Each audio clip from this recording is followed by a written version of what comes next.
She was there, in the shadows of battlefields, behind monastery walls, in the chambers of kings.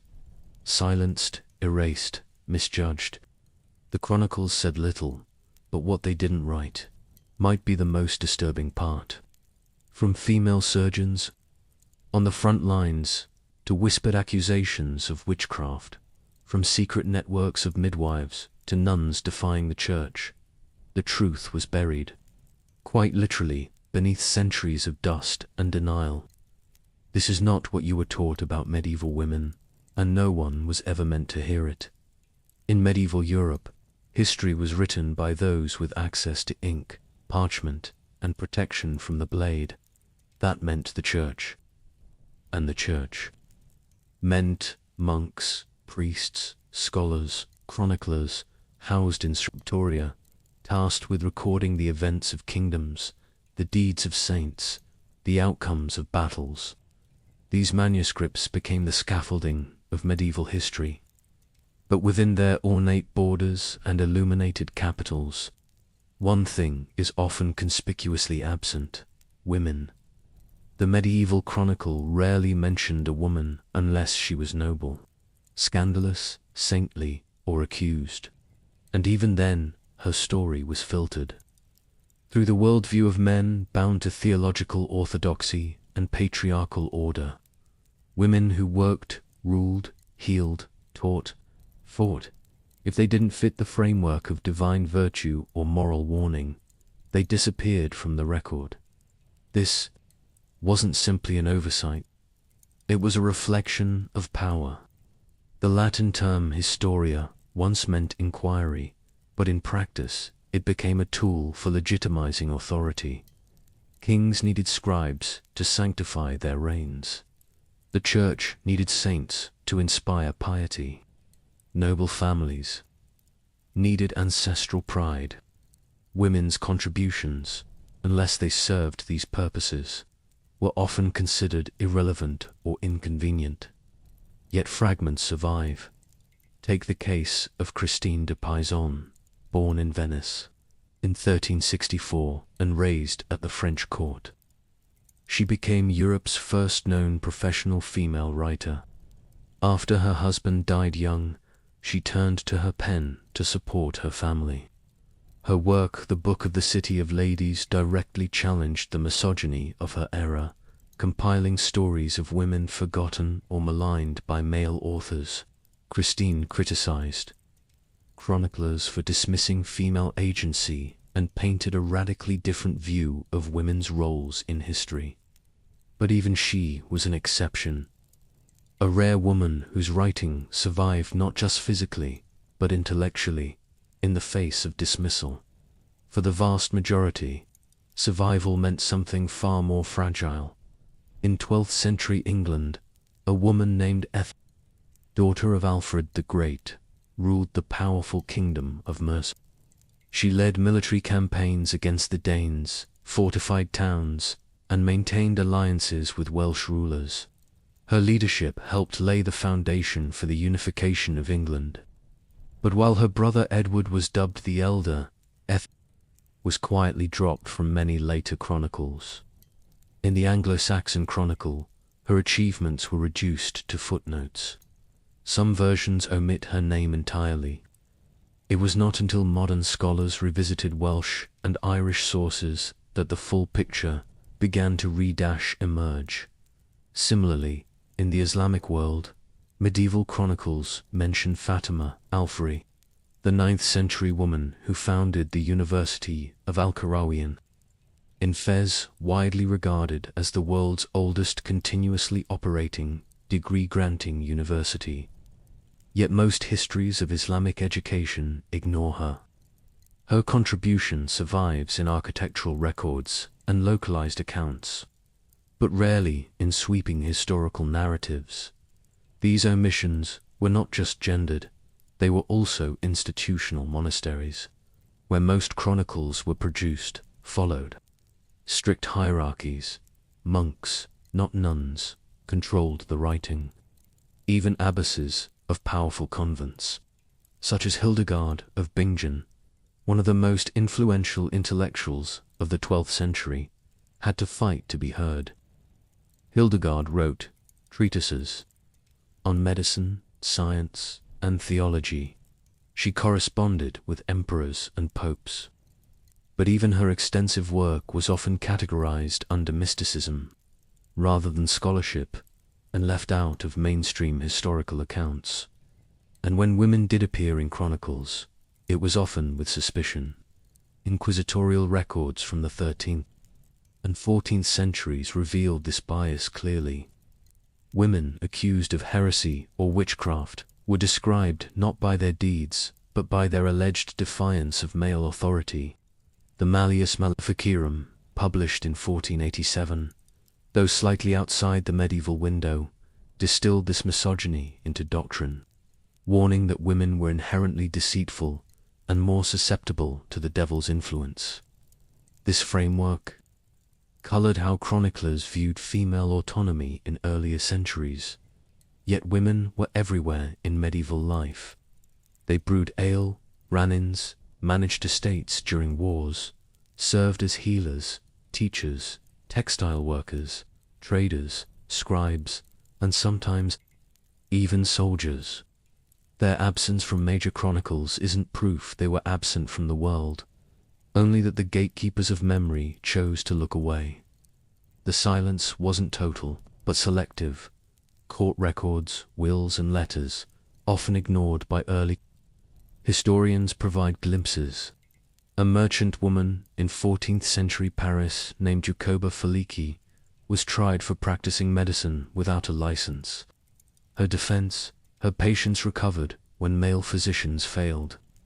She lost the case, but her records survived, showing the tension between female expertise and institutional control. So did the lives of women like Margery Kempe, an English mystic and pilgrim. Kempe dictated her life story, the Book of Margery. Kempe, often considered the first autobiography in English. Her account offers a window into the spiritual, psychological, and social experience of a medieval woman in her own words. And yet, for centuries, the manuscript was lost, only rediscovered in the 20th century. These fragments challenge a common narrative that women in the Middle Ages were passive, invisible, and silent. They weren't, they were just unheard. The records that survive reflect not the full spectrum of history, but a curated version of it, shaped by who held the pen. And as historians now return to neglected sources, archives, legal cases, household accounts, monastic letters, archaeological findings, a different picture begins to emerge. Not complete, not fully recovered, but undeniable. The real question is not whether women shaped medieval history, it's how much of that history was deliberately left out. In medieval Europe, childbirth was a matter of life and death. No medical institution, no trained physician, no priest stood at the bedside when a child entered the world. It was women who bore the burden, and not only in labor. Surrounding the mother were other women, relatives, neighbors, and most importantly, the midwife. The midwife's role was central. She had no formal title, no official license, and yet she held knowledge that few others possessed. She understood the stages of labor, how to turn a breech baby, how to manage postpartum bleeding, and when to call for last rites. In an age where 1 in 3 women might die in childbirth, she was both guardian and witness. But her knowledge didn't come from books. It was passed orally, from one woman to another, practical, experiential, and outside the reach of male-controlled institutions. That made her powerful, and that made her dangerous. The Catholic Church, which governed nearly every corner of European life in the Middle Ages, had a complex relationship with midwives. On the one hand, they were essential. Priests could not attend births. Canon law forbade male presence in the birthing chamber. Only midwives could perform emergency baptisms if a child was at risk of dying before a priest arrived, a duty the Church considered critical to the soul's salvation.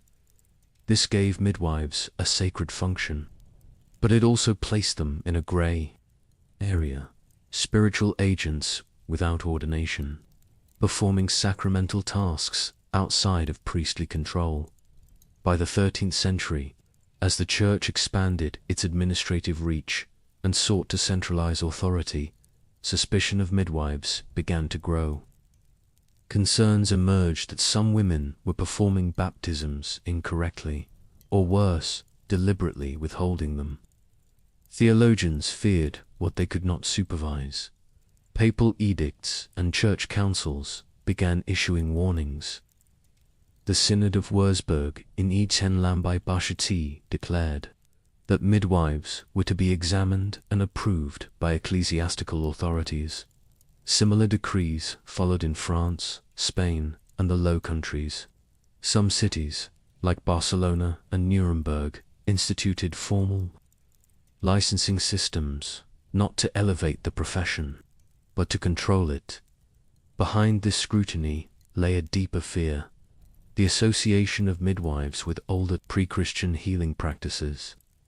Many midwives used herbal remedies to ease pain or stimulate contractions.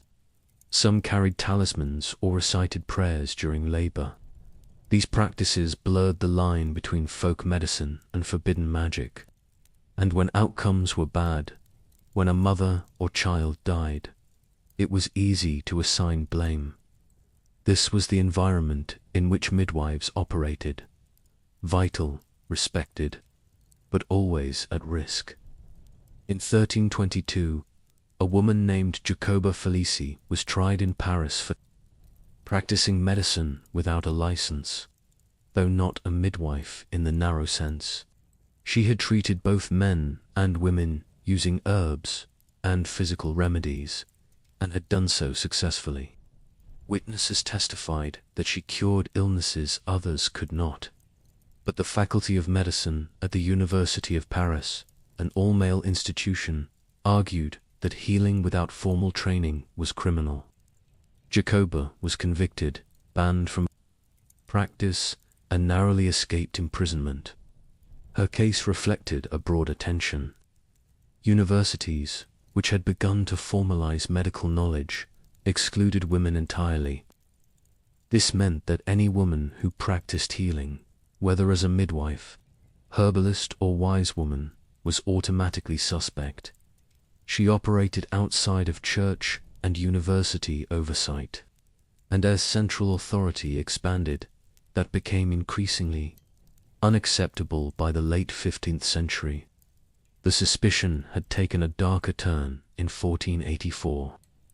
Pope Innocent VIII issued the papal bull Summis Desiderantis Affectibus, authorizing inquisitors to pursue witches. This document laid the groundwork for Malleus Maleficarum, the infamous witch-hunting manual written by Dominican inquisitors Heinrich Kramer and Jacob Sprenger in 1487. The text singled out midwives as particularly suspect, claiming they were among the most dangerous heretics. Kramer wrote that midwives were known to kill children yet in the mother's womb, or offer them to devils. The accusation was not metaphorical. Midwives, he argued, were at the heart of a satanic conspiracy to undermine Christian society. In this framework, a woman who once held life in her hands was now painted as a destroyer. This was not an isolated opinion. Across Europe, as witch hunts escalated in the 16th and 17th centuries, many of the accused were midwives. In Wurzburg, Bamberg, and Trier, cities in present-day Germany, trials routinely cited midwifery as evidence of sorcery. The logic was circular. A midwife dealt with birth, a mysterious and often tragic process. When something went wrong, she must have caused it. Yet, despite this danger, women continued to practice in towns and villages across Europe. midwives remained indispensable. In England, records show that by the early 16th century, some midwives were officially sworn into their roles before churchwardens, promising to baptize infants properly and avoid superstitious practices. In cities like London, some gained enough trust to be paid by parish funds to assist poor women in childbirth. But the trust was conditional. A midwife might serve a community for decades, only to be turned on when suspicion took hold. One of the most tragic examples is from Geneva, 1585. A midwife named Jean Harvelier was accused of witchcraft after several women died in childbirth. Under torture, she confessed to making pacts with the devil, killing babies, and using magical powders. The confession, extracted under duress, led to her execution by burning. There's no evidence she committed any crime, only that she was present when tragedy struck. The story of the medieval midwife is not one of superstition or folklore. It is a history of skilled women navigating a system that needed them but feared them. They occupied the most intimate, most dangerous spaces in medieval life. Their knowledge was real, their work was vital, and their persecution was often systemic. They were women caught between worlds, healers accused as heretics, helpers treated as threats, and the contradictions of their status reveal how power, gender, and fear shaped the boundaries of life and death in the Middle Ages. The medieval woman rarely had a voice in the official records of her time, but in rare cases, her own words survived, not because they were meant to, but because someone else preserved them. Letters, depositions, court confessions, often kept for reasons of law, discipline, or scandal, now offers some of the most unfiltered glimpses into women's private lives across medieval Europe. In 15th century France, a woman named Marguerite de Rohan wrote a letter to Charles, Duke of Orleans. She was unmarried, noble, and pregnant, and the man responsible had abandoned her. Her letter was not poetic or rhetorical. It was a blunt appeal for justice. She named the father. She insisted on the truth of her condition. And she demanded redress. The letter survived not because anyone wanted it remembered, but because it became part of a legal archive. Its tone, direct, anxious, and desperate, reflects the limited options women had to assert their rights in a system dominated by male honor and reputation.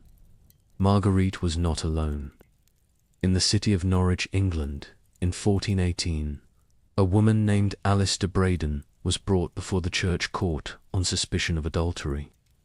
During questioning, she recounted a detailed account of her marriage, her loneliness, and her affair. The record wasn't a letter, it was a confession, recorded by clerics. Yet her voice emerges through the rigid format. She explained how her husband was often away, how her lover promised her protection, and how she now regretted it. The record is legalistic, but the emotional undercurrent is clear. Other women wrote not to defend themselves, but to preserve personal bonds, sometimes at great risk. In 12th century Germany, the nun Hildegard of Bingen corresponded with Bernard of Clairvaux, a leading figure in the Cistercian reform movement. Her letters, unlike those of most women, were preserved as part of her public theological legacy. But in them, she revealed frustration, not just spiritual, but institutional. She criticized Bernard's silence toward her efforts and challenged his dismissal. Her words were confident, sharp, and unusually direct for a woman writing to a powerful churchman. Hildegard's case is exceptional, but her letters reveal what so many women had to repress. Elsewhere, ordinary women left behind traces through court proceedings. In 14th century Milan, a widow named Caterina da Cremona was accused of conspiring in the murder of her second husband. During the investigation, she gave a sworn statement detailing her marriage, his violence, his accusations, her fears. Her words weren't preserved for sympathy. They were evidence in a criminal trial. But in her deposition, we hear the voice of a woman trying to explain her actions within the narrow confines of what law allowed. Her testimony reveals not only fear but calculation, awareness of legal danger, and a need to protect herself from both the law and public opinion. Love letters, too, sometimes escaped destruction. In 15th century France, the Lettres de la Religieuse, Portuguese, a set of letters long attributed to a Portuguese nun named Mariana Alcafarado, were widely circulated and translated, though modern historians now believe they may have been written by a Frenchman. They reflect the emotional language that women were believed to use. The letters speak of longing, betrayal, and emotional collapse. Whether authentic or not, they influenced how female emotion was portrayed and understood, both in literature and in life. But one of the most striking personal correspondences comes from the 12th century noblewoman Héloïse d'Argentoul. Her letters to Peter Abelard, after their secret love affair and his forced castration, are among the most raw and intimate documents to survive from the period. Héloïse did not write to flatter or mourn, she wrote to accuse. She challenged Abelard's retreat into monastic life, his justification for abandoning her, and his attempts to reframe their love as sin. Her language is intellectual, emotional, and unflinching, unlike the romanticized version that would appear. In later centuries, the real Héloïse refused to be cast as passive or repentant. While some letters were preserved by choice, others survived purely by chance. In 14th century Florence, amid the plague and political unrest, letters from women to city officials appear in the archives. Requests for protection, appeals for mercy, petitions for imprisoned sons or missing husbands. They're short, often dictated rather than written by the women themselves, but they show awareness of the structures of power and the slim routes available to reach them. Monastic women also wrote, especially in Northern Europe, where communities like the Beguines and Cistercian nuns kept records of visions, reflections, and correspondence. These were often edited or filtered by male confessors, but some, like those of Mechtold of Magdeburg, survived with much of their original intensity. Mechtold's writings in the flowing light of the Godhead include visions, warnings to corrupt clergy, and descriptions of divine love. Though cloaked in spiritual language, her work reflected anger at church corruption and longing for autonomy. Even accusations could preserve a woman's voice. During the Inquisition, women brought before tribunals left behind testimony that, while coerced, gives insight into their beliefs and fears. In Languedoc, in the early 14th century, women suspected of supporting the Cathar heresy gave depositions detailing secret meetings, sermons, and mutual aid. Though under threat, some refused to name others confessed to acts of charity. Seen as subversive, their words were written down by clerks. But the defiance is often visible between the lines. These letters and records were never meant to be preserved as legacy. They weren't written for public eyes, and in many cases, their authors expected them to disappear, lost in the churn of litigation, bureaucracy, or shame. Yet they survive, scattered across archives, bound in parchment, translated, transcribed, studied. They give access to the medieval woman not as a symbol, not as a literary type, but as a person, with contradictions, fears, desires, arguments. Not all were saints, not all were victims, but their words, private, risky, sometimes desperate, are among the few places we can still hear them for who they were, not what others said about them, and because these words survived, even by accident, they have become a form of resistance, a reminder that even in a world designed to silence them, some voices refuse to be lost. In medieval Europe, the battlefield was a man's domain, by law, by tradition, and by expectation. Knights, generals, kings, warfare defined masculinity, and public records reinforced it. But war has never been entirely male. While rare, women did take up arms. They commanded fortresses, led troops, launched campaigns, not in legend, but in documented history. One of the most feared names on the sea in the 14th century was Jeanne de Clisson. Born into Breton nobility in 1300, she lived through one of the most unstable periods in French history, the War of the Breton Succession, which overlapped with the broader Hundred Years' War. Her husband, Olivier de Clisson, initially supported the French crown but was accused of treason and executed in 1343 under questionable circumstances. His head was displayed on a pike in Paris. Jeanne's response was unlike anything the French court expected. She sold her estates, bought 3 warships, painted them black, and fitted the sails with red. From 1343 to 1356, Jeanne de Clisson waged a personal naval campaign in the English Channel, attacking French ships, killing nobles, and taking no prisoners. She aligned with England, targeting the very monarchy that had condemned her husband. French records referred to her as the Lioness of Brittany. Her campaign wasn't random piracy. It was methodical retaliation, and it disrupted French supply lines during a volatile military conflict. Jeanne's story was well documented in both English and Breton sources, yet French chroniclers minimized her legacy, portraying her as a rogue anomaly, disconnected from political strategy. Her actions, however, tell a different story.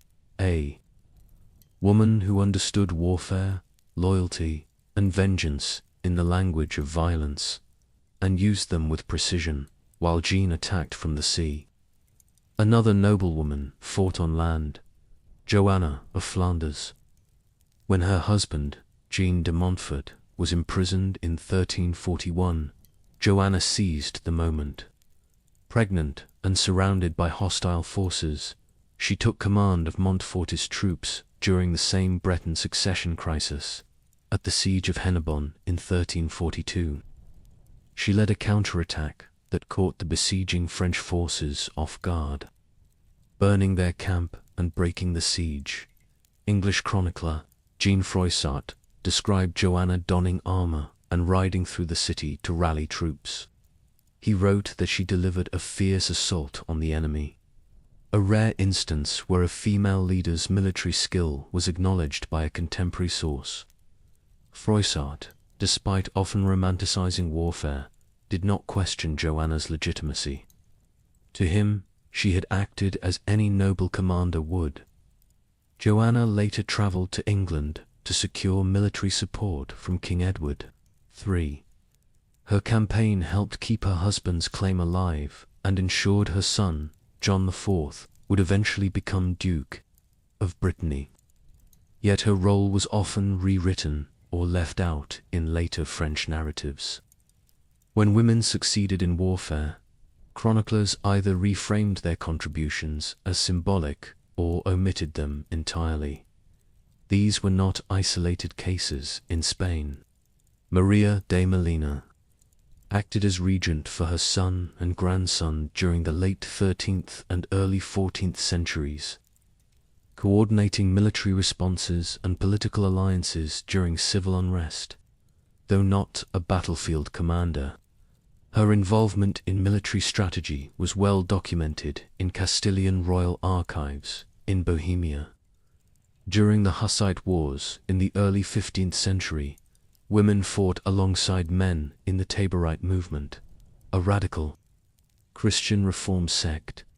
While no single woman emerged as a dominant military figure, Hussite records describe women defending cities, preparing ammunition, and fighting during sieges, often alongside their husbands. The Taborites, who rejected many conventions of church authority, accepted female participation out of both necessity and conviction. Occasionally, these stories were wrapped in mysticism, a way to justify female participation without challenging patriarchal norms. Joan of Arc remains the most famous example. Born in Domremy in Etensipai-Isha'ar, she claimed divine visions instructed her to support Charles VII and drive the English from France. In 1429, at just 17, she persuaded the Dauphin's court to give her command of troops. At the Siege of Orleans, her presence proved pivotal. Morale shifted. The French attacked, broke the siege, and began a reversal in the 100 Years' War. Joan's military leadership was not symbolic. She wore full armor, took wounds in battle, and held strategic discussions with commanders. The Burgundians captured her in 1430. She was handed over to the English, tried by a pro-English ecclesiastical court, and burned at the stake for heresy and cross-dressing in 1431. Her trial records, over 100 pages of transcripts, reveal how threatening she was not for her visions, but for her command. Joan was dangerous because she succeeded, and while she was canonized in 1920, medieval chroniclers often reduced her role to divine exception, never as a legitimate military leader by human merit. The broader historical pattern is clear. When women took up arms, their legitimacy was questioned. When they succeeded, their actions were reframed as miracles, flukes, or desperate measures. Chroniclers and royal historians often labeled them as widows seeking revenge, women possessed by divine visions, or simply omitted them from formal narratives. The assumption that war was incompatible with womanhood shaped centuries of historical writing. But the records that survive, letters, court documents, eyewitness accounts, tell a different story. Women in medieval Europe, though rare in military command, were not absent from warfare. They led fortifications, organized defenses, commanded ships, negotiated with kings, and shaped outcomes on and off the battlefield.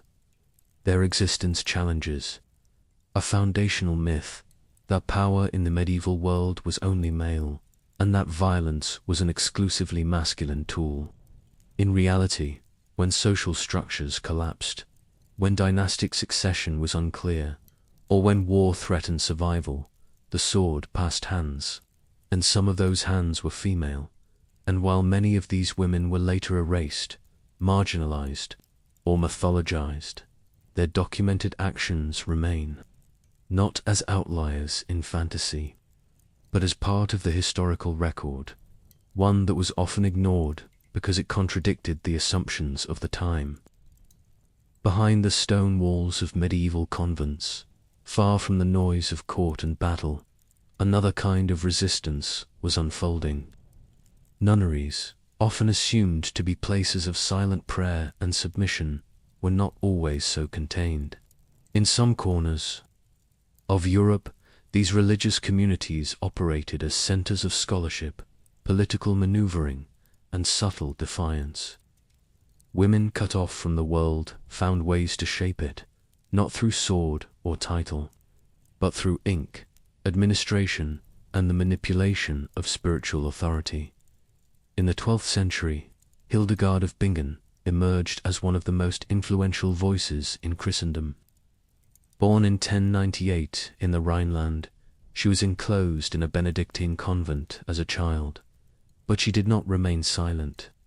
Over the course of her life, she wrote medical treatises, composed music, authored theological texts, and corresponded with emperors, popes, and bishops. She claimed divine visions, which gave her the authority to speak in ways few women could. Hildegard criticized corruption in the church, questioned the behavior of clergy, and openly rebuked Frederick Barbarossa, the Holy Roman Emperor. In a time when female voices were rarely tolerated in public discourse, her letters and writings carried weight across Europe. She also founded her own independent convent at Rupertsberg, resisting efforts to place it under male monastic control. The convent operated under her rule, financially autonomous, intellectually active, and spiritually assertive. In her writings, Hildegard insisted that women had unique access to divine wisdom, not in opposition to men, but as part of God's design. In Alsace, another abbess led her community with similar boldness, Herod of Landsberg, abbess of Hohenberg Abbey in the late 12th century, oversaw the creation of one of the most ambitious encyclopedias of the medieval period, the Hortus Deliciarum, or Garden of Delights. Written in Latin, it was intended for the education of nuns. The manuscript combines theology, science, history, and music, with over 300 illustrations, many of which survive today through copies. Herod's work was not just a display of learning, it was a declaration that women could interpret scripture, study philosophy, and transmit knowledge. The convent at Hohenberg became a cultural hub under her leadership. Herod compiled sources from ancient Rome, early Christianity, and contemporary scholarship, structuring them into a comprehensive curriculum for female education. At a time when many believed women should not read, much less write theology, Herod's project directly contradicted ecclesiastical expectations. And while the church did not censor her work, it was largely ignored by later male historians, its intellectual merit downplayed for centuries. Other convents resisted in more direct and confrontational ways. In 13th century Saxony, the abbess of Quedlinburg Abbey, a woman named Odelhate, held the rank of Princess Sabis, placing her on par with secular lords in the Holy Roman Empire. She controlled lands, collected taxes, and sat in imperial assemblies. Her position was both spiritual and political, and she used it to assert the abbey's independence from local dukes and bishops. When the authority of the abbey was challenged, she mobilized the abbey's legal and political power to defend it. This wasn't unusual. In parts of Germany, especially within imperial abbeys, the abbess was a sovereign ruler. These women negotiated treaties, issued charters, and ran vast estates. Though their power was technically religious, in practice they operated like secular princes. Their rule was legitimate, recognized by the empire, and often contested by neighboring male elites. But even in smaller convents, rebellion took quieter forms. Throughout the 14th and 15th centuries, church authorities regularly complained about the autonomy of female religious houses. Visitation records from England, France, and Italy reveal patterns of non-compliance. Nuns resisted episcopal authority, ignored reforms, kept private property against vows, and maintained correspondence with the outside world despite strict enclosure rules. Some hosted guests, including men within their cloisters, against canonical regulations. In response, bishops issued warnings, conducted investigations, and imposed new restrictions. At the Dominican convent of San Sisto in Rome, repeated efforts were made to impose stricter enclosure on the sisters. Yet the nuns refused to relinquish control of their internal affairs. They argued that their traditions predated the reforms and that their abbess, not external male clergy, had rightful authority. Records from papal officials show a tug-of-war that lasted decades.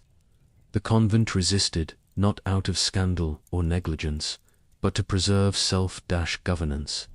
Not all forms of rebellion were institutional, some were theological. In the Low Countries, during the 13th century, a growing movement of lay religious women known as beguines formed communities outside the control of convents or monastic orders. Though not formal nuns, these women took vows of chastity and lived communally. They nursed the sick, taught children, and wrote spiritual works. Some, like Hadwich of Antwerp, developed a theology centered on love and mystical union with God. That diverged from official doctrine. The Church was uneasy. In 1311, the Council of Vienne officially recognized the beguines, but only narrowly. Over the next century, they came under increased suspicion. Some were accused of heresy, others were forced to disband or submit to episcopal authority. The fact that they operated without male oversight made them vulnerable to charges of spiritual deviation.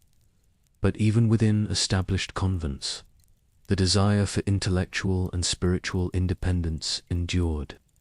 In the 15th century, nuns like Marjorie Kemp, though technically a laywoman, recorded their visions, prayers, and mystical experiences in personal books, defying the idea that only ordained men could mediate divine knowledge. The Book of Marjorie Kemp, dictated to scribes, became the first known autobiography in English, a woman's religious life on her own terms. By the end of the medieval period, the Church had succeeded in tightening control over many female communities and closure became more rigid. Episcopal supervision increased. Yet the legacy of resistance within convent walls had already left its mark. These women, abbesses, mystics, scholars, used the tools available to them: education, land rights, theological argument, and institutional memory. They wrote manuscripts, built alliances, and defended autonomy. And while they rarely stood in open defiance, their persistence reshaped the boundaries of religious life for women in medieval Europe. The convent rebellion didn't begin with war cries or battles. It began with leadership, with writing, with refusal, and it continued quietly in scriptoriums, cloisters, and council halls, long after the world had forgotten their names. In medieval Europe, law was not designed to serve women. Custom, canon, and civil codes treated them as legal minors under most circumstances, dependent on fathers, husbands, or male guardians. But within these rigid frameworks, some women learned to maneuver, not through revolt, but through documents, through contracts, dowries, widows' rights, and the narrow openings allowed by law. Especially in the roles of wives and widows, they discovered space to negotiate power, protect wealth, and occasionally reshape the legal landscape itself. Marriage in the medieval period was both a personal and legal contract. For noblewomen, it was primarily political. Marriages were arranged to consolidate power, transfer land, and secure alliances. But while husbands controlled family estates, women's dowries, the property or money brought into the marriage, remained tied to their legal identity. In some regions, a woman could reclaim her dowry if the marriage ended, particularly through widowhood. This reclaiming was not merely symbolic. It could carry significant economic weight in 13th century England. For example, dower rights guaranteed a widow 1/3 of her husband's estate for life. This was called her dower portion, and it was enforceable in court. If challenged, she could pursue a legal claim called dower under nihil habet, dower where she has nothing, allowing her to take legal action against the deceased husband's heirs if they tried to withhold her portion. These legal rights were not simply written in theory. Women used them. One of the best recorded examples comes from Christina of Marquette, an English noblewoman in the early 12th century. Although she refused marriage and later entered religious life, her case highlights how marriage contracts and property rights could be contested. When forced into an unwanted marriage, she sought help from ecclesiastical authorities, eventually securing annulment. Her family's wealth and status gave her leverage. Her dowry became a point of contention, but also her legal shield. Across Europe, widows in urban centers often wielded even greater autonomy. In the commercial cities of Italy, France, and the Low Countries, guilds and merchant networks developed systems that permitted women, particularly widows, to run businesses after their husband's death. Not out of charity, but out of necessity. They were already involved in the trade, familiar with the networks, and their economic contribution was crucial to local economies. In 14th century Paris, records from the Livre des Métiers, the city's book of trades, show that widows could inherit their husband's workshop and continue operating it without male oversight. A notable example is the widow of a master butcher who not only continued the trade but took on apprentices and oversaw accounts. Regulations required that she maintain the same standards as her late husband, but offered no limitation based on gender once she had proven her capability. In the textile towns of Flanders, especially Ghent and Bruges, female weavers and fullers appear frequently in guild records, many of them widows.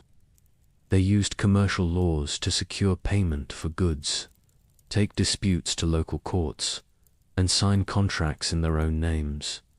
But legal maneuvering wasn't limited to business.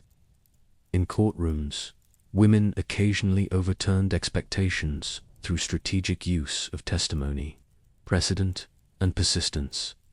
In York, England, in 1341, a widow named Alice Wade sued a prominent local merchant over a debt owed to her late husband. The case was simple on the surface, a contract dispute, but the merchant argued that as a woman, Alice could not properly administer or represent the estate. The court disagreed, because Alice had been named executor in her husband's will, and because she could present written evidence, she won the case. It was a rare instance of a woman defeating a powerful male figure in a civic court. Other records show similar patterns. In Barcelona, in 1395, a woman named Isabel de Villanova brought a case against her brother-in-law for illegally seizing her dowry after her husband's death. She presented documentation, secured testimonies from witnesses, and pursued the case for nearly 2 years. Ultimately, the court ruled in her favor, a decision that protected not only her rights but set precedent for future dowry. Disputes in the region, marriage also offered entry points for negotiation.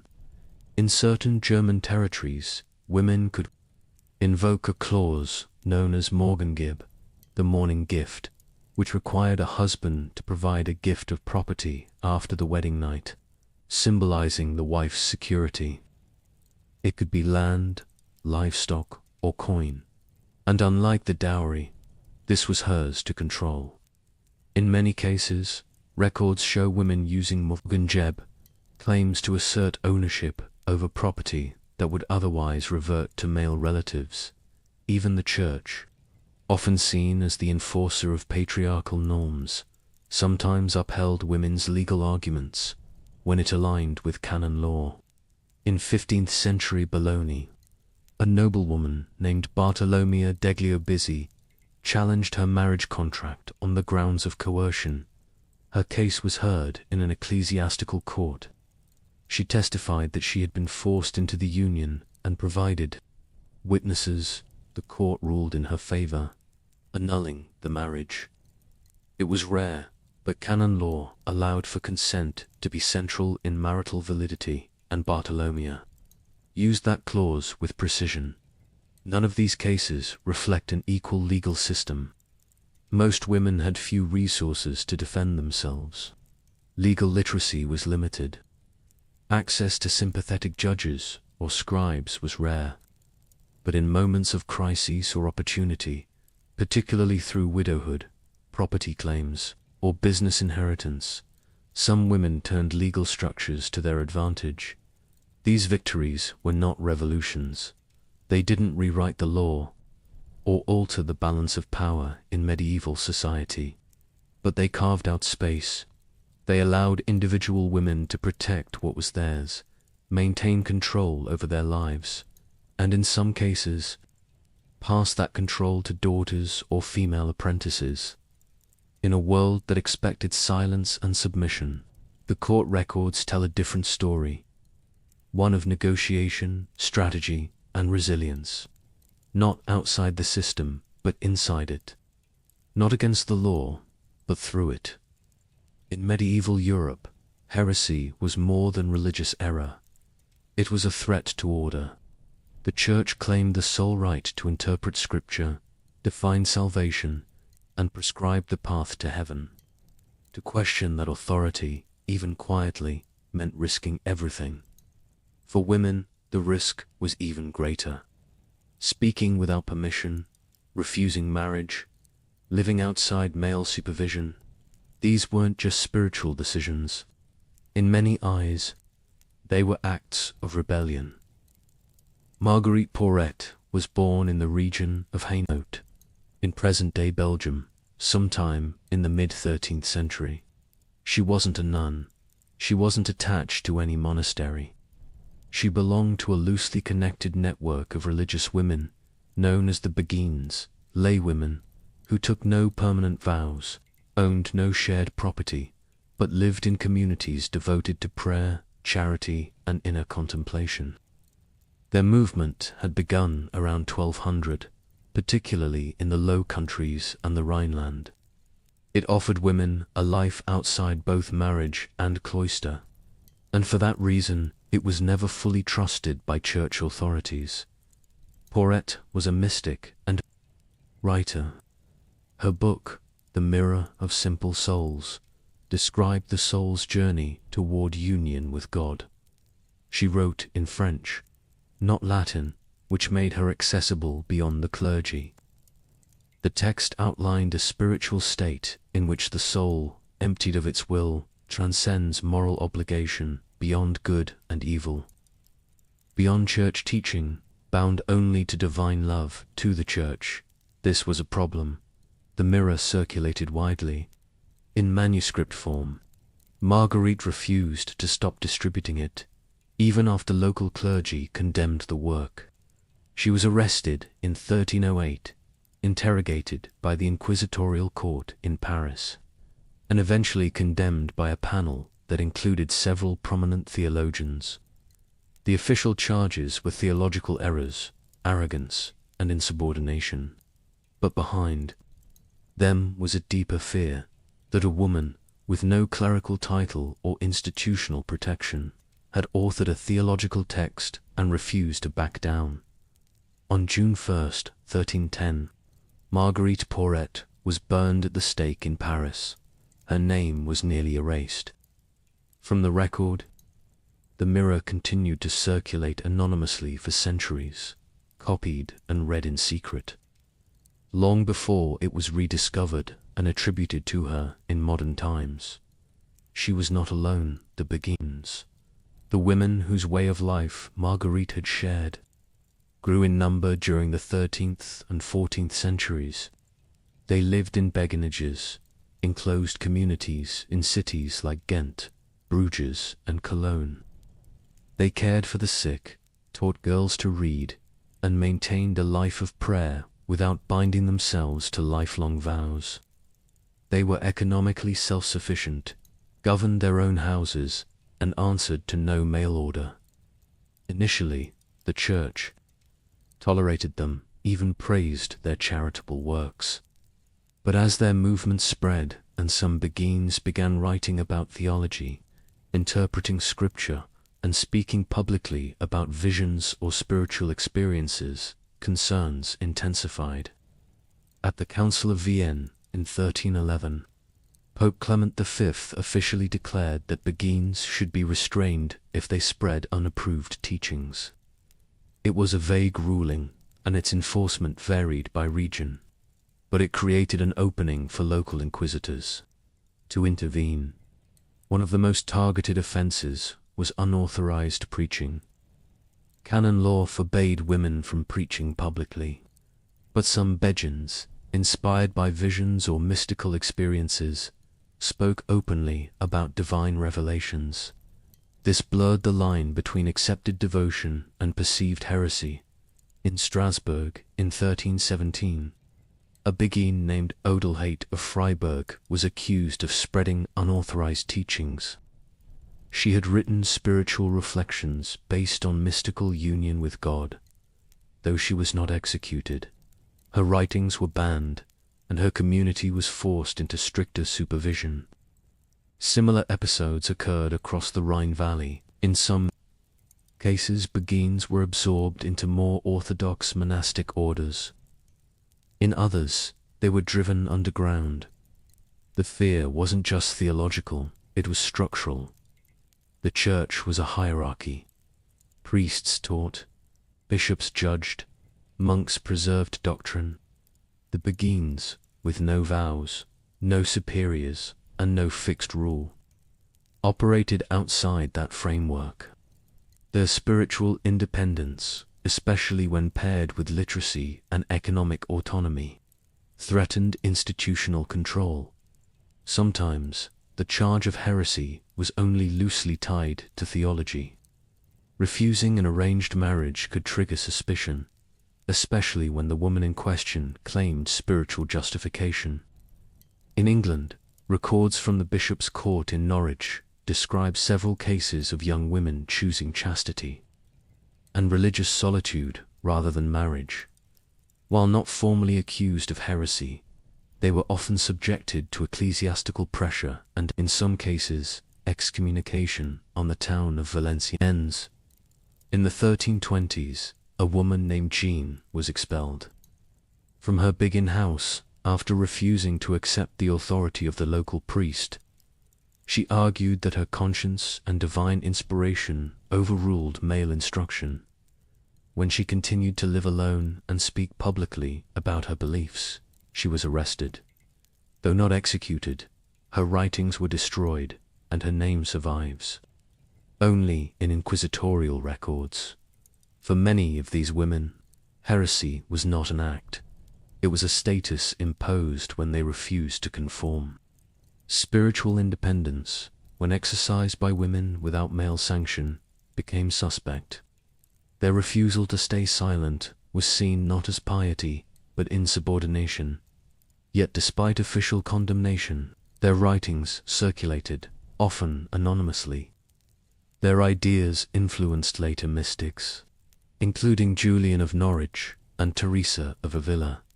The concepts of inner divinity, direct communion with God, and the rejection of worldly structures persisted, carried forward by those who read, copied, and preserved forbidden texts in secret.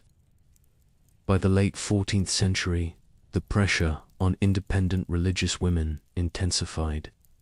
Some beguinages were absorbed into church institutions, others disappeared, but not all were silenced. In the city of Ghent, beguine houses continued to operate under local protection well into the early modern period. Their survival was fragile, often negotiated with civic leaders rather than bishops. The heretics they feared most were not loud. They didn't call for revolution. They didn't seek power, but they refused control. They lived by conscience, read in their own language, thought without permission, and spoke when told to stay quiet. And for that, they were seen as dangerous. In the crowded, narrow streets of medieval European towns, commerce thrived. Markets filled plazas, side alleys, and wooden stalls. Bread, textiles, metal tools, spices, and beer exchanged hands daily. And in the middle of this urban economy, often at the center of it, stood women. Contrary to what later histories suggested, medieval towns were not solely dominated by male merchants and craftsmen. Women, especially in the lower and middle strata of urban society, were essential players in trade, production, and local finance. Their presence in the economy wasn't marginal. In many cities, they ran stalls, managed workshops, kept books, and trained apprentices. One of the clearest examples comes from London. In the 13th and 14th centuries, city records reveal women listed as brewers, silkwomen, pie sellers, tanners, and cloth merchants. Brewing, in particular, was dominated by women during this time. Known as alewives, they made and sold beer directly from their homes or at market. The 1334 AOIs of ale, which regulated prices and quality, regularly fined women for breaches. Not because they were uncommon, but because they were the primary producers. In York, nearly 30% of brewers fined in the 14th century were women. In Chester, the proportion was even higher.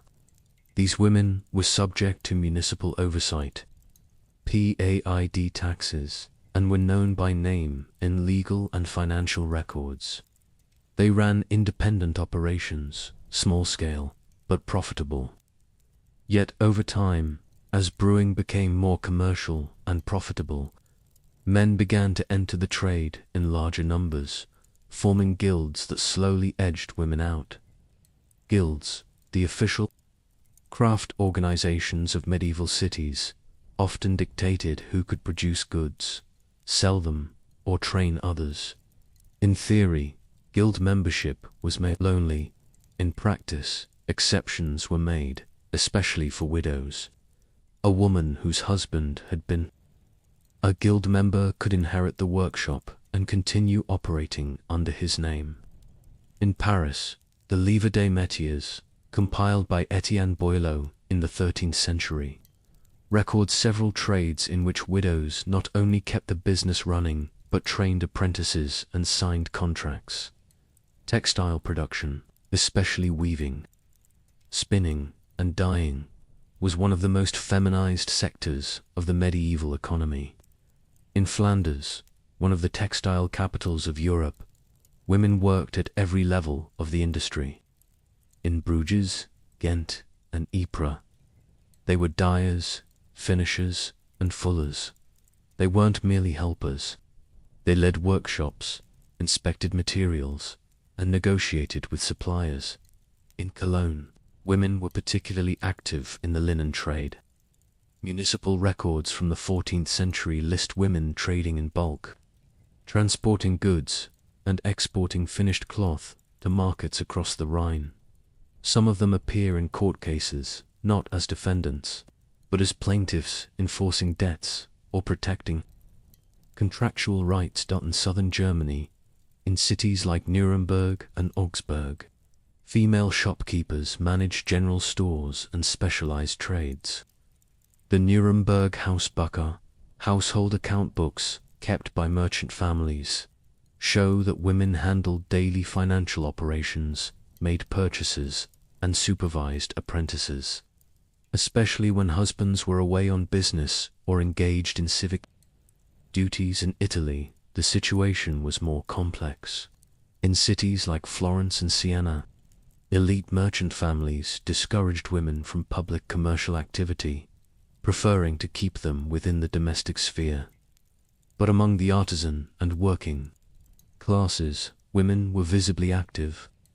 Florentine tax records from the Catasto of 1427 show women listing business income, inventories, and apprenticeships in Venice, where commerce was the lifeblood of the Republic.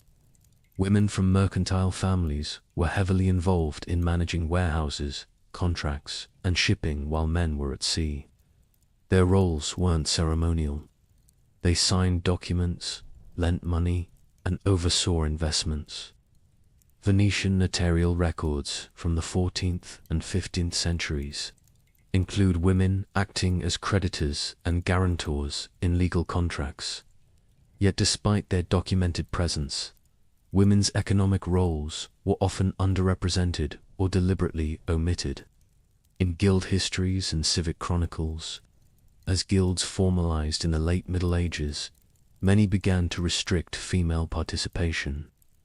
They cited concerns over quality, tradition, or legitimacy. But the effect was clear: to push women out of leadership and limit their rights to train apprentices or claim full membership. This wasn't just about business. Economic independence translated into legal and social autonomy. A woman who owned a shop, paid taxes, and managed employees was harder to control. She had standing in local courts. She could enforce contracts. She could choose when and if to remarry. In a society where legal identity for women was typically tied to male guardianship, economic activity created alternatives. This autonomy made them a target.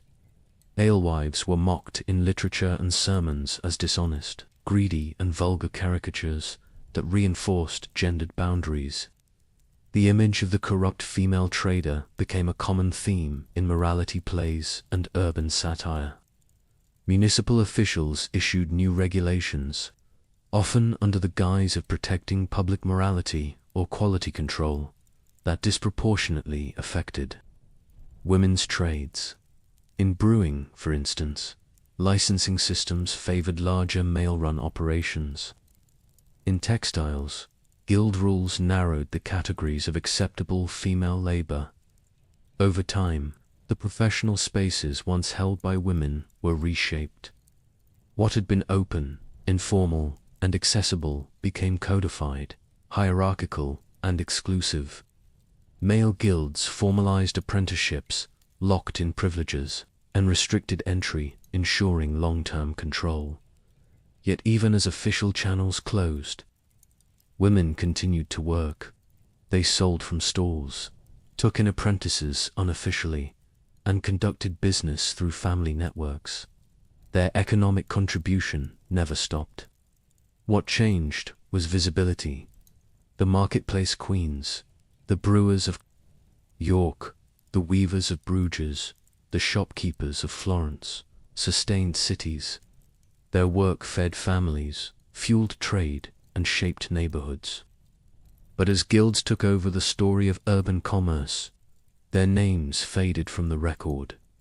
They were there in the ledgers, the court rolls, the tax books, if anyone knew where to look. Not anomalies, not exceptions, but part of the economic engine of medieval Europe, hidden in plain sight. The written record of the Middle Ages was selective, mostly penned by clergy and elite men.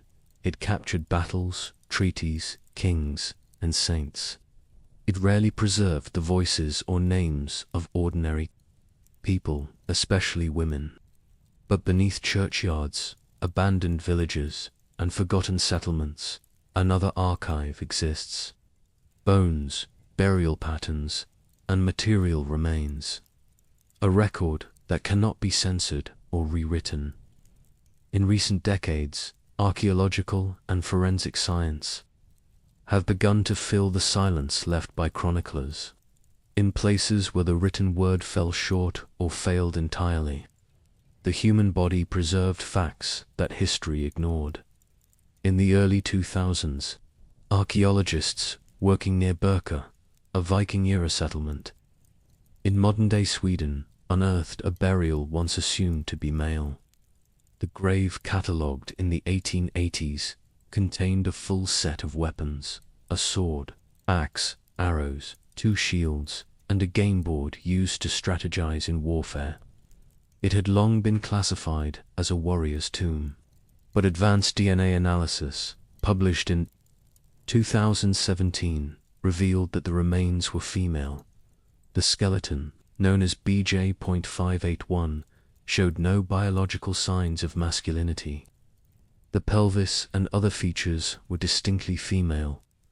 Isotope analysis confirmed that she had likely lived a mobile, hypertene life consistent with elite status.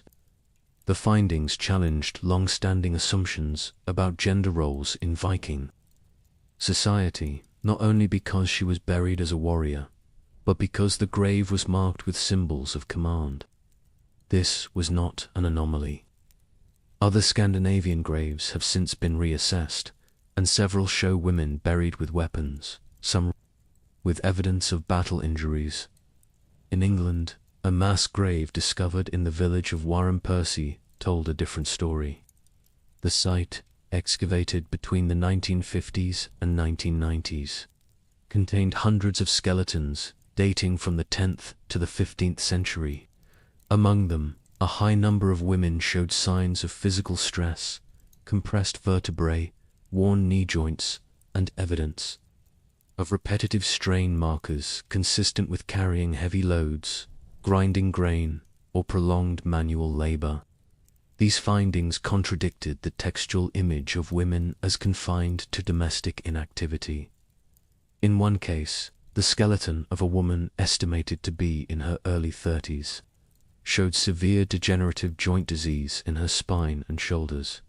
Her teeth were worn down from holding tools or processing fabric. There was no mention of women like her in the manorial records. No names, no roles, but her body revealed decades of physical work. She had labored in silence, but the strain remained in the bones. Elsewhere, the consequences of childbirth left more direct traces. In the cemetery of St. Mary's Spital in London, a hospital and burial ground active between the 12th and 16th centuries, archaeologists recovered over 10,000 burials. Among them, women made up a significant portion, many in graves shared with infants or small children. In several cases, forensic examination revealed signs of obstructed labor, pelvic deformation, fetal remains positioned for delivery, and trauma indicating fatal complications during birth. One woman, estimated to have died around age 25, was buried with a fetus partially delivered. The tiny bones aligned in the birth canal.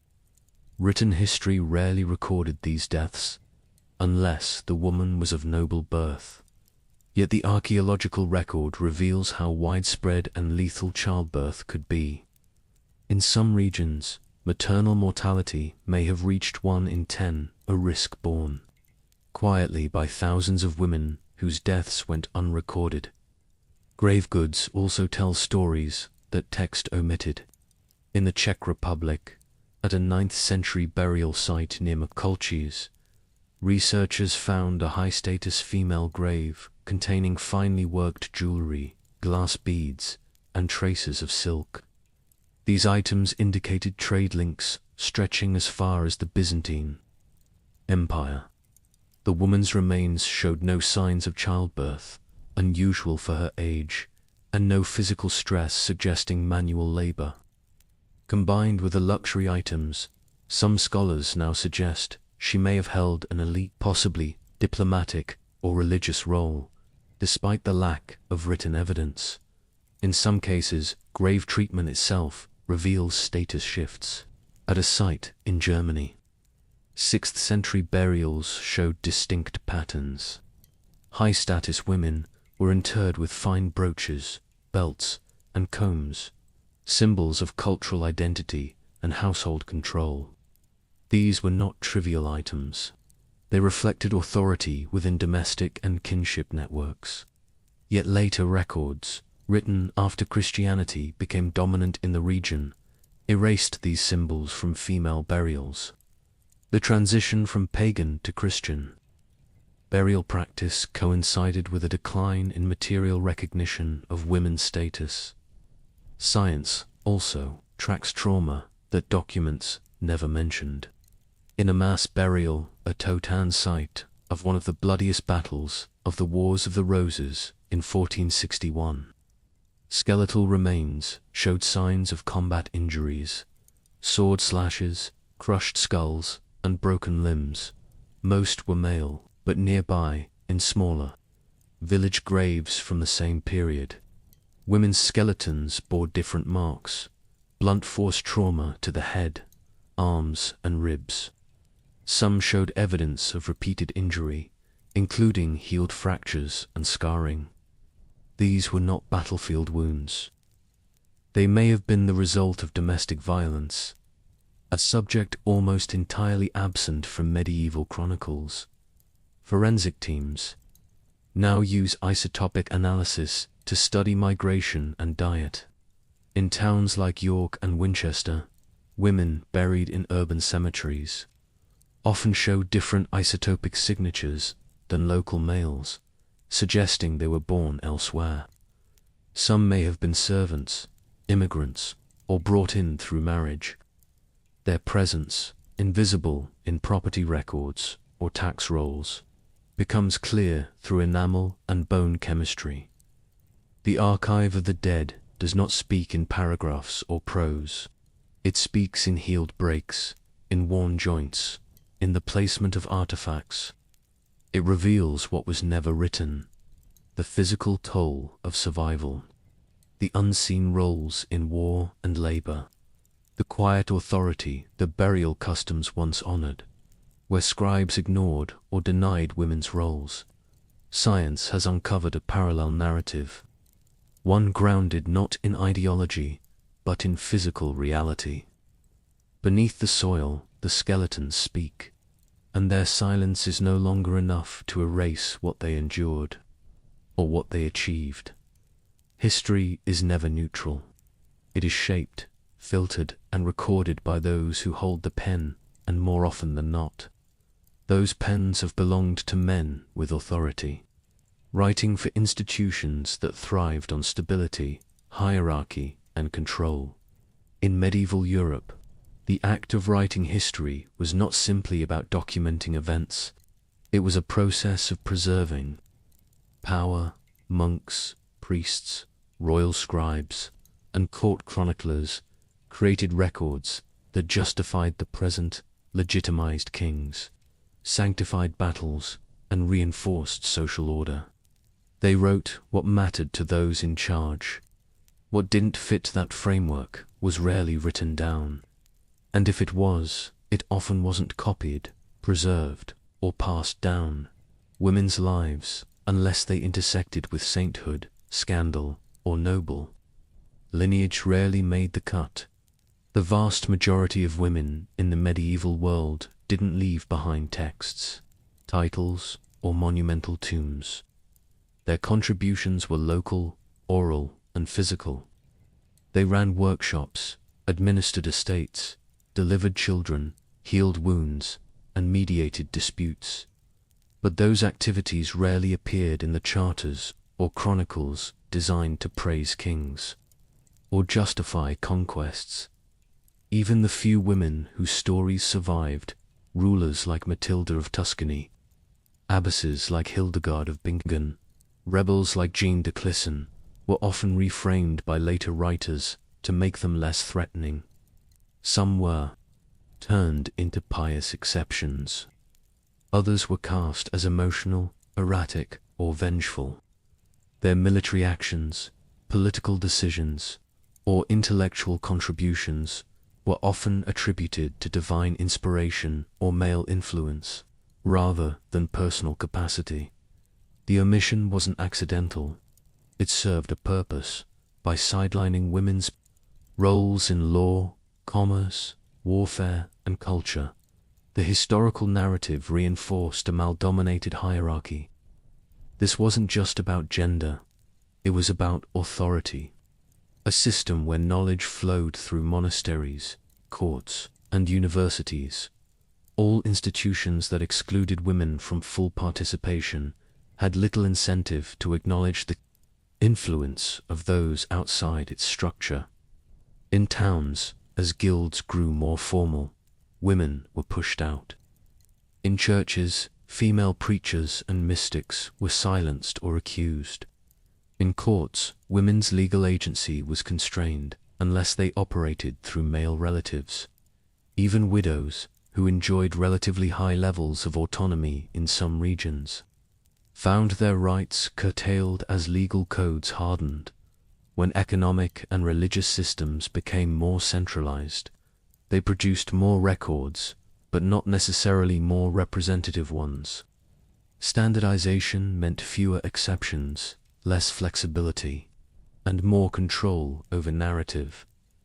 The Church played a central role in shaping what was remembered and what was condemned. Heresy, for example, was not just about doctrine. It was also about who was speaking. Women who preached, distributed texts, or formed spiritual communities outside male supervision were often labeled dangerous, not only for what they believed, but for the authority they claimed. The Beguines were not condemned because they fed the poor. They were condemned because they lived outside convent walls, interpreted scripture, and answered to no bishop. Even when women acted within church boundaries, their work was often miscategorized. Hildegard's writings were described as visions, not theology. Julian of Norwich's reflections on divine love were preserved as spiritual meditations, not systematic religious thought. This framing kept their insights within acceptable categories, even as male contemporaries writing similar texts were honored as theologians. In elite families, daughters were used to forge alliances, consolidate property, and stabilize dynasties.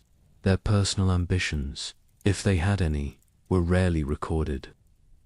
Letters from noblewomen that do survive, such as those of Eleanor of Aquitaine or Blanche of Castile, reveal administrative acumen and political strategy. Yet their reputations were shaped more by gossip and myth than by their actual governance. At the lower levels of society, the absence is even more complete.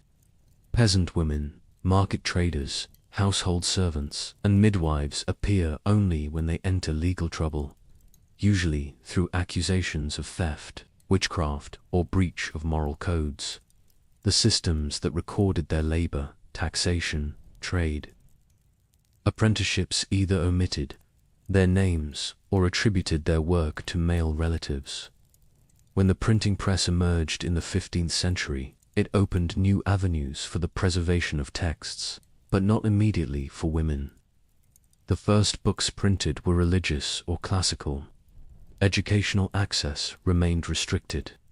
Women's voices remained marginalized unless they aligned with existing narratives of piety or submission. What survived into the modern historical record was filtered again during the Renaissance, the Enlightenment, and the 19th century. Each era reinterpreted the medieval past through its own values. Historians, almost entirely male until the 20th century, constructed a version of medieval history focused on kings, wars, legal reforms, and ecclesiastical debates. Women, when mentioned, were symbols: mothers, wives, saints, or seductresses, not thinkers, rulers, or laborers. Only in the last century have scholars begun to question these narratives in a systematic way. The rise of social history, gender history, and archaeological science has brought new sources to light. Wills, contracts, household inventories, tax rolls, burial sites. Each adds dimension to lives previously erased, but the process is slow and incomplete. The question isn't just why these stories were buried, it's who benefits from their silence. A history that excludes half the population leaves present assumptions unchallenged. It reinforces the idea that leadership, innovation, and influence have always been male domains, and that women's roles were peripheral. When the past is presented as male by default, it becomes easier to accept structural inequality as tradition. When female autonomy is framed as exceptional or modern, it erases centuries of resistance, adaptation, and contribution. The buried stories of traders, rebels, writers, writers, and healers are not just corrections to the record, they are reminders that history was never as narrow as the sources suggested, that the world was always more complex, that power has always been negotiated, not simply inherited, and today, with archives digitized, forensic tools improving, and hidden texts retranslated, more of these voices are resurfacing. But many still aren't heard, not because they were never there, but because no one thought to look. So the silence remains, not in the past, but in the present. What else has been buried? And what happens when we finally decide to dig deeper?